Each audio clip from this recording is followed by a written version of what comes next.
અરવલ્લીમાંથી સમાચાર મળી આવ્યો છે। ઉત્તરાયણના તહેવાર પછી જ્યારે આકાશ ખાલી થઈ જાય છે ત્યારે દોરીના ગૂંચળા અને ખતરનાક દોરાઓ અનેક અવરોધો ઊભા કરે છે, પરંતુ મોડાસાના કુલદીપ હોસ્ટેલના સંચાલકો અને વિદ્યાર્થીઓ દ્વારા કરવામાં આવી રહી છે એક અનોખી પહેલ, જે 11 વર્ષથી અવિરત ચાલી રહી છે।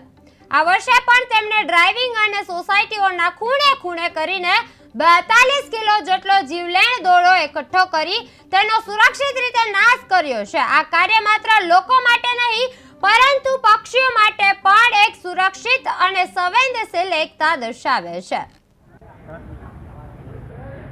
ઉત્તરાયણની આકાશી મજા લીધા પછી પતંગ અને દોરાઓ આકાશમાં ફરતા જોયા છે।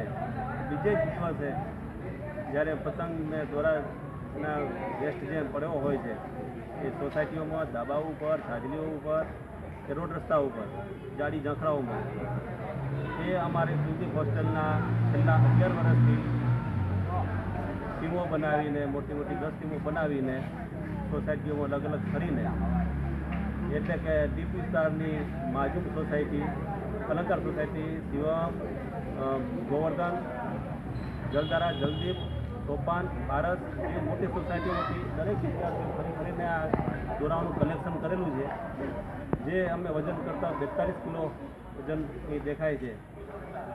તો ખરેખર દોરા